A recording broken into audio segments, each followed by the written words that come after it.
हम कौन होते हैं ऐसे एक छोटे से कमरे में बैठ के अल्बर्ट आइंस्टाइन और ओशो रजनीश जैसे, कहाँ अल्बर्ट आइंस्टाइन कहाँ ओशो रजनीश जैसे आदमियों के जीवन के रहस्यों के बारे में बात करने के लिए। पर हम ये क्यों कहते हैं, क्यों हमें ये लगता है कि लोग हमारे बातों को सुनेंगे, समझेंगे, और क्या इसके पीछे का रहस्य है, क्या हम कहना चाहते हैं। आइंस्टाइन को, रजनीश को क्या इस तरह की रहस्य के बारे में पता था, इसके ऊपर चर्चाएं करेंगे घटनाओं के द्वारा, घटनाओं के माध्यम से जरिए आगे आगे देखते हैं। घटना यह है कि अल्बर्ट आइंस्टाइन एक बार एक होटल में जाते हैं खाने के लिए। जब भी वो होटल में जाते हैं उनके बीवी के साथ जाते थे। उनके बीवी मेनू में सिलेक्ट करके देती थी खाना, और जो भी खाना आता था दोनों खा के आते थे। बात एक दिन ये है कि अल्बर्ट आइंस्टाइन की बीवी किसी काम से कहीं बाहर गई है, अल्बर्ट आइंस्टाइन एक अकेले ही चले गए हैं। जाके वहां पे बैठे वेटर आके उन्हें मेनू देता है, लिस्ट देता है। उस लिस्ट को वो देख रहे हैं, कुछ और सोच रहे हैं, कुछ और ख्यालों में खोए हुए हैं। आप सबको तो, हम सबको पता ही है कि आइंस्टाइन एक ऐसे आदमी थे कि जब भी कुछ भी सोचते थे तो सोचते रहते हैं जब तक उसका हल ना निकाल दें। घंटों ऐसे ही सोचते रहते हैं। कुछ चीज कर रहे होंगे, हमको दिखाई देता होगा कि कुछ चीज कर रहे हैं, पर करते नहीं होंगे। दूसरे चीज, दूसरे ख्यालों में, तारों में, आसमानों में, थ्योरीज में घूम रहे होंगे, विचारों में। जैसे कि हम कभी भी जनरल लाइफ में दो आदमी बैठ के यहाँ पे बात कर रहे हैं, वहां पे भी दो आदमी बैठ के बात कर रहे हैं। उनके बातों को हम सुन नहीं रहे, हमारे कान में सिर्फ उनके ध्वनि बज रहे हैं, हम उन्हें सुन नहीं रहे, ध्यान हमारा इस तरफ है।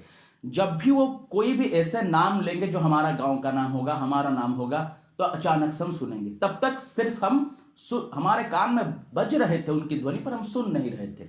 इस तरह से आइंस्टाइन देख रहे हैं मेनू को, पर सोच में खो गए हैं। 10 मिनट हो गया है, देख रहे हैं। 10 मिनट के बाद वो वेटर को देखते हैं, कहते हैं कि बच्चा, मुझे इसमें कुछ समझ में नहीं आता है, मैं कुछ नहीं जान पाता हूं, तो एक काम कर, तू ले जा, तेरी मर्जी की जो खाना है ले आ, मैं खा लूंगा। तो वेटर उन्हें कहता है कि मैं भी आपकी तरह अनपढ़ हूं, मैं भी मेनू नहीं पढ़ सकता, क्योंकि 10 मिनट तक देख रहे थे, पढ़ नहीं सके। इसने वही सोचा। होटल में सब लोग हंसने लगे। फिजिक्स में नोबेल प्राइज का विनर है वो आदमी, अनपढ़ नहीं है। ऐसे कई लोग कई बार आइंस्टाइन के ऊपर हंसे हैं, मजाक उड़ाए हैं। सक्सेस के बाद हम उन्हें देखते हैं इतने बड़े जगह पे, पर जब वो स्ट्रगल में थे, जब वो सोच रहे थे, पागल लोग उन्हें कहे हैं, घर वो पहचान नहीं पाए, हजारों चीज हुए हैं। पर आइंस्टाइन को ऐसी क्या एक रहस्य पता थी कि जीवन में वो कभी राह से भटके नहीं, उन्हें कोई मोटिवेशन की जरूरत नहीं पड़ी। हमें बात बात में मोटिवेशन की जरूरत होती है, उन्हें कभी भी मोटिवेशन की जरूरत नहीं थी। क्या रहस्य था, बातों के जरिए आगे आगे जानते हैं। लोहिया एक बहुत बड़े आदमी थे भारत में, हजारों तरह की प्रतिभाएं उनमें थी, एक मल्टी टैलेंटेड आदमी थे। वो एक बार आइंस्टाइन से मिलने के लिए गए, अपॉइंटमेंट ली। 12 बजे उनकी अपॉइंटमेंट थी। थोड़े देर में वो पहुंचे, क्योंकि बहुत काम उनको था।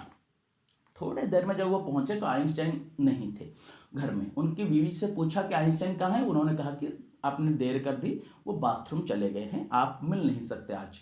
उन्होंने कहा थोड़ी तो देर हुई है, बाथरूम ही तो गए हैं, कहीं बाहर तो नहीं गए हैं।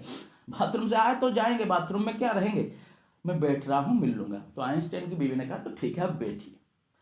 1 घंटा 2 घंटा गया, वो बैठे रहे। 6 घंटे बीत गए। आइंस्टाइन तब जाके निकले, और हंसते हुए, थोड़े थोड़े मुस्कुराते हुए निकले। तो लोहिया ने पूछा आप 6 घंटे बाथरूम में क्या कर रहे थे। उन्होंने कहा 6 घंटे में एक गणित के सवाल में, पहेली में उलझ गया था। बाथटब में लेट के सोचा, हल किया, निकला, हल कर लिया, इसलिए मुस्कुरा रहा हूं। ऐसे कई घटना। आइंस्टाइन एक उनके कलीग साइंटिस्ट के घर में बुलाए गए हैं, अतिथि। जाके वहां पे खाना खाते हैं, खाना खा के वहां पे बैठे रहते हैं, सोच में पड़ जाते हैं। सामने बैठा वो साइंटिस्ट कुछ कह नहीं पाता, क्योंकि आइंस्टाइन है, रिस्पेक्ट है, अतिथि हैं। 1 घंटा गया, 2 घंटा गया, आइंस्टाइन से बार बार घड़ी को देख रहे हैं, सोच में जा रहे हैं, घड़ी को देख रहे हैं, सोच में जा रहे हैं। जब रात के 1 बजे तो उस आदमी ने कहा कि अब घर तो जाना है, सुबह उठ के जाना है काम के लिए, घर में जाए या नहीं। तब आइंस्टाइन ने कहा ठीक है, रात के 1 बजे रहे, मैं भी वही सोच रहा हूं, आप क्यों बैठे हैं, घर में क्यों नहीं जा रहे हैं। तब उस आदमी ने कहा भाई तुम अतिथि हो, घर मेरा है। तब आइंस्टाइन ने कहा अच्छा, मैं सोच रहा हूं मेरा घर है, आप अतिथि। इस तरह से वो खो जाते हैं सोच में। क्यों? ओशो रजनीश के एक उदाहरण से समझने की कोशिश करेंगे। 3 घर हैं, एक गांव है, 3 घर हैं, बीच में एक घर है, वहां पे एक घर है पड़ोस में, यहां पे एक घर है पड़ोस में, बीच में एक छोटा बच्चा रहता है। इस पड़ोस के जो घर है वहां पे कारपेंटर रहता है, जो काठ के छोटे छोटे, लकड़ी के छोटे छोटे खिलौने बनाता है, मूर्तियां बनाता है, गुड्डा गुड्डी बनाता है। यहाँ पे इस पड़ोस में अल्बर्ट आइंस्टाइन प्रतिभा जैसे आदमी रहते हैं, प्रतिभा के आदमी। वो छोटा बच्चा कारपेंटर के घर में जाता है, गुड्डा गुड्डी बनाता है, कारपेंटर को देखता है, गुड्डा गुड्डियों से खेलता है, बहुत उसे अच्छा लगता है। कारपेंटर को बहुत बड़ा प्रतिभाशाली और कारपेंटर को बहुत बड़ा मानता है। जब आइंस्टाइन के पास हो जाता है, आइंस्टाइन उससे कहते हैं E=mc², थ्योरी ऑफ रिलेटिविटी, चांद कहाँ है, तारे कहाँ है, फिजिक्स क्या है, उसे कुछ समझ में नहीं आता। वो उन्हें पूछता है आपको काठ का गुड्डा गुड्डी बनाना आता है? आइंस्टाइन कहता है नहीं। तो आप मूर्ख है, ये आपसे ज्यादा ज्ञानी है। यही समझ आइंस्टाइन को थी कि जब भी कुछ नया करने की कोशिश में, बड़ा करने की कोशिश में जाते हैं, लोग, परिस्थिति, समाज हमको पीछे खींचते हैं। क्यों? हमको निंदाएं देते हैं। क्यों? हमारे रास्ते में खड़े होते हैं। क्यों? इसलिए नहीं कि उन्हें हमें रोकना है, इसलिए कि हम क्या कर रहे हैं उन्हें समझ में नहीं, वो छोटे स्तर में, वो गुड्डे गुड्डी के स्तर में ही हैं। इसलिए आइंस्टाइन की समझ है कि मैं जो कर रहा हूं कालांतर में आगे जाके वो बड़ा होगा, ये सब समझेंगे, समाज उसे समझेगा। आज ये समाज खुद ही इतने स्तर तक नहीं आया है ताकि रिलेटिविटी थ्योरी को समझ सके, वो गुड्डा गुड्डी में है। आज मुझे ये कहेगा ही। ये समझ होने की वजह से आइंस्टाइन अपने काम करते जाते हैं, कोई मोटिवेशन की जरूरत उन्हें नहीं होती है। यही समझ हमें होनी चाहिए ताकि हम जब भी कोई काम को करेंगे, जैसे यहाँ पे रोशनी हो रही है, लाइट है, चारों ओर रोशनी है, पर अगर किसी एक जगह में क्या है, एक नारियल की पेड़ में क्या है हमें देखना है, तो रोशनी को इकट्ठा करके टॉर्च की तरह वहां पे फोकस करना होगा। वहां पे क्या है, हमको क्रिस्टल क्लियर दिखाई देगा, पर बाकी के पीछे सारे अंधेरे हो जाएंगे। होना ही है। इसलिए आप जब भी जो भी करेंगे जिसमें आपकी टैलेंट है, बाकी फील्ड्स अंधेरे होंगे। जैसे आइंस्टाइन छोटी छोटी चीजों को भूल जाते थे, घर वगैरह काम में नहीं करते, सब होंगे ही, क्योंकि पूरी चेतना, पूरी एनर्जी उनकी वहां पे फोकस्ड है। होना भी चाहिए। ये सब अंधेरे भले हो जाए, एक दिन उस फोकस चीज ही दुनिया को राह दिखाएगी। इसलिए हम ये समझ जिसके अंदर आ जाए कि मैं जो कर रहा हूं वो सही है। ये जो कह रहे हैं ये गुड्डा गुड्डियों का खेल है, जैसे छोटी नौकरी कर लो, ये कर लो, ये गुड्डा गुड्डियों का खेल है।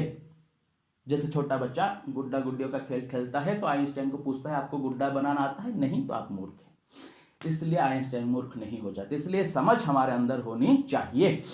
हम ये सब बातों को क्यों कह रहे हैं, उसी रजनीश का एक उदाहरण लेंगे। जब स्ट्रीट लाइट पहले जिसने बनाया, जिसने सोचा कि रास्ते में भी एक लाइट होना चाहिए, वो आदमी गड्ढे में गिर गया था, इसलिए उसने बनाया। बहुत लोग उसको पत्थर मार के उसके लाइट को तोड़ दिए। बहुत ने कहा कि दिखाने के लिए खुद को करता है, मेरे द्वार में लाइट है दिखाने के लिए। वो जितने भी बार तोड़े जाएंगे, जितने भी जो कुछ कहा जाएगा, वो लगाता रहा लाइट अपने द्वार में।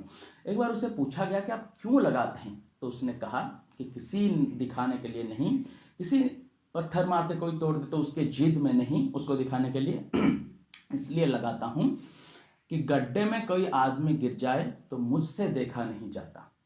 मैं पूरे गांव भर में, पूरे शहर भर में लाइट लगाने के लिए सक्षम नहीं हूं, मेरे द्वार में लगाने के लिए सक्षम हूं। इसलिए कम से कम मुझसे ये हो सके तो मेरे द्वार से होके जो गुजरे मेरे घर के सामने से, कम कम वो गड्ढे में ना गिरे। और कभी उसको ये सोच भी आए कि क्योंकि वहां पे एक लगाया गया था लाइट द्वार में, इसलिए मैं गड्ढे में गिरने से बचा। उस द्वार के सामने जो गड्ढा था, आगे जो गड्ढा था, उसको ये समझ में आए कि आगे भी लाइट लगाया जाए तो पूरी दुनिया कभी भी रोशन हो सकती है। इसलिए मुझसे जितना हो सके मैं अपने द्वार में लाइट लगाता हूं। सूरज ना बन सके तो दीप बने। इस तरह से आज दुनिया में हर जगह पे स्ट्रीट लाइट है। वो कारण, वजह, वो आदमी है। छोटे से ही शुरू होते हैं। इसलिए हमसे जो हो सके हम कर रहे हैं। आगे देखते हैं होता है क्या। नमस्कार।